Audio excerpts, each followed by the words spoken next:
बिस्मिल्लाहिर्रहमानिर्रहीम। अस्सलाम वालेकुम नाज़रीन, बच्चों को दुआ पढ़ो को सलाम। ज़ीशान अलबानी है मेरा नाम और आप देख रहे हैं रियल पाकिस्तान। नाज़रीन, अपने ही गांव में मौजूद हूँ, 2 रोज़ से यहाँ पे मौजूद था, इसलिए जो है आपको अपडेट करना भी बहुत ज़रूरी है। आज हम बात करेंगे अलामा ऑनर्स फ़ारूकी के हल्का NA 230 और PS 88 की, वो हल्का जिसमें अलामा ऑनर्स फ़ारूकी के कागजात मंजूर हो चुके हैं। इससे पहले खबर आई थी कि अलामा ऑनर्स फ़ारूकी के वहाँ पर कागजात रिजेक्ट हुए हैं और वो इलेक्शन नहीं लड़ रहे।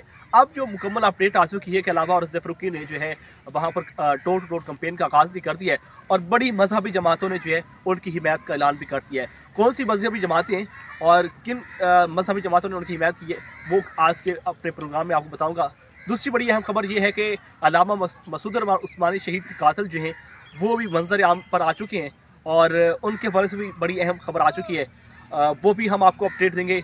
तीसरी बड़ी अहम खबर ये है कि अलामा मसूद नवाज जंगवी की जो एक बड़ी मजहबी जमात है उन्होंने हिमायत का ऐलान कर दिया। वो कौन सी है वो भी हम आज की इस वीडियो में बताएंगे।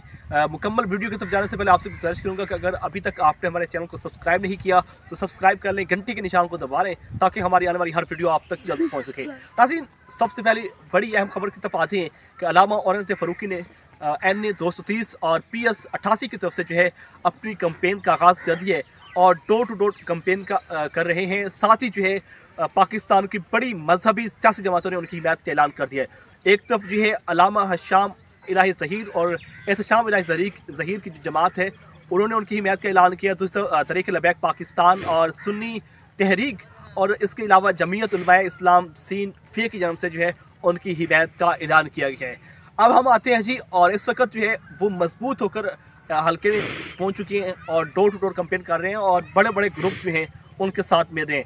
जैसे कि आप जानते हैं कि मलीद का इलाका है और साथ साथ जो है सदर है और भी ऐसे बहुत सारे इलाके हैं जहां पर वो अपना मजबूत बैंक बोर्ड रखते हैं और यकीनन उनके जो मुखालफिन हैं उनकी नींदें हराम हो चुकी हैं। दूसरी अहम खबर ये है कि अलामा मसूद उस्मानी जिनकी 5 जो है जनवरी को शहादत हुई और यकीनन ये बड़ा सहारा था सुन्नी उलमा कौंसिल के लिए, तो उनकी कातिल जो है ये कहा जा रहा है कि वो भी सामने आ चुके हैं, जिनमें एक का तलक मंडी बहावतीन से है और एक का तलक रावलपिंडी से है। 2 अभी जो है और हैं जो अभी तक गिरफ्तार नहीं हुए, उनकी गिरफ्तारी के लिए भी छापे मारे जा रहे हैं और यही इस्लामाबाद पुलिस की जानब से कहा गया है कि वो भी बहुत जल्द जो है वो गिरफ्तार हो जाएंगे। और कहा जा रहा है कि उनका तलक जो है एक कलदम मजहबी तंजीम से है और वो भी बहुत जल्द जो है पुलिस की गिरफ्त में आ जाएंगे। तीसरी बड़ी खबर ये है कि अलामा मसूद नवाज जंगवी जो है वो आप जानते हैं किस तरह जंग में ऑलरेडी पहले कैंपेन कर चुके हैं और बड़ी बड़ी शख्सियात जो है उनकी हिमायत करी हैं। एक तो अलामा एहतशाम इलाही ज़हीर और हशाम इलाही ज़हीर की जो जमात है जमात अहले हदीस, उन्होंने भी जो है उनकी हिमायत का ऐलान कर दिया है। और इससे पहले जो है एक माही दरबार है और उनकी जो गद्दी नशीन है उन्होंने भी उनकी हिमायत का ऐलान किया और इसके साथ साथ वो दिन ब दिन जो है वो मजबूत होते जा रहे हैं और मजबूत होने के साथ जो है वो इस वक्त मलके में इन हैं और मैदान में है। दूसरी अगर बात की जाए मौलाना मोहम्मद अहमद लुधियानवी और मौलाना मुआविया आज़म की, तो अभी तक उनमें आपस में जो इख्तिलाफ हैं वो अभी तक ख़त्म नहीं हुए और जब तक वो इख्तिलाफ ख़त्म नहीं होंगे तो यकीनन सुन्नी उलमा कौंसिल के जो बड़े बड़े रहनुमा हैं और जो उनके कारकुनान हैं उनमें परेशानी की लहर जो है वो इसी तरह रहेगी जिस तरह पहले है।